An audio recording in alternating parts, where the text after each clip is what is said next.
I've got this old, this is actually tamarack tree. It's like a pine tree, but it actually loses its needle, and it's the only type of tree like that I know that does that. Most evergreens, they green all the time, but tamaracks drop their needles.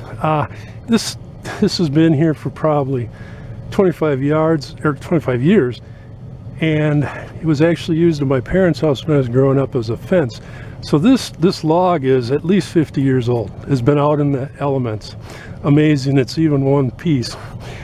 This is a green treated piece of landscape timber, and years ago the tamarack that was underground rotted off, but I wanted to keep the arbor as long as I could. It's now been 25 years and it's just rotted away to the point, and I need to make room to park some vehicles. So what I'm going to do first, I ran a leg bolt in about right here into this so that the green treated would support the tamarack. What I'm going to do is take the Sawzall, I'm going to cut in here so that I can get the 2x4 underneath here and hopefully pry this out of the ground. I put the strap and ratchet on it because I don't know how strong.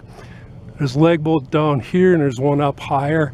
I don't know how well they're going to hold, so I don't want those coming out when I'm prying it out. So what I'm going to do is I'm going to cut this off and then get the 2x4 set up to pry that out of the ground. Now, this is in normal circumstances because I want to show you, I cut that tamarack off. Man, it was tough cutting. The tamaracks generally grow in swamps, in water, and consequently the grain they're really a tough, hard wood. But that stuff is still incredibly solid. This circumstance would be different. Usually this post would be down into the ground, but being that rotted off, I added the green treated.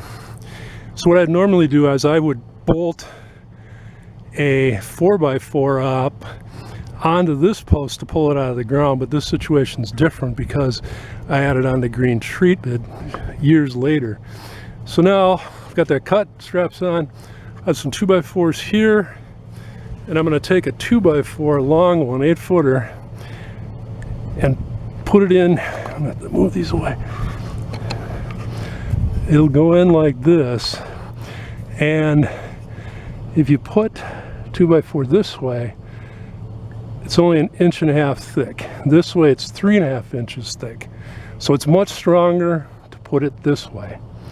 But you want to be careful with 2x4s because when you're prying like this, they can break. So I'm always really careful. So let's see, let's see if that comes out of there.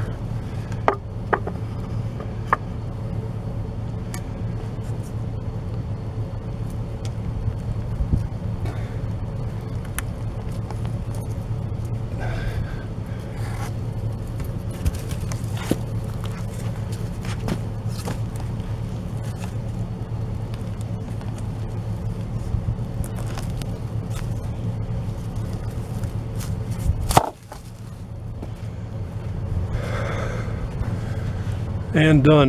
This is easier because that was only in the ground, oh gosh, probably about 1 foot. In most posts, 3 feet probably an average, or a lot deeper.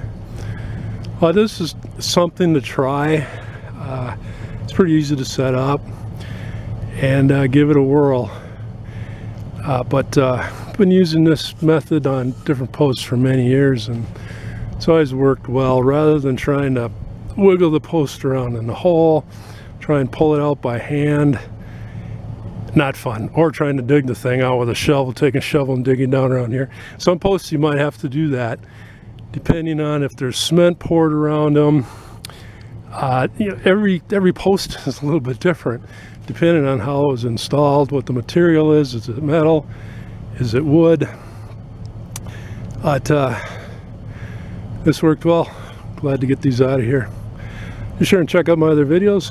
Please subscribe, like, share, leave a comment below. Have a great day.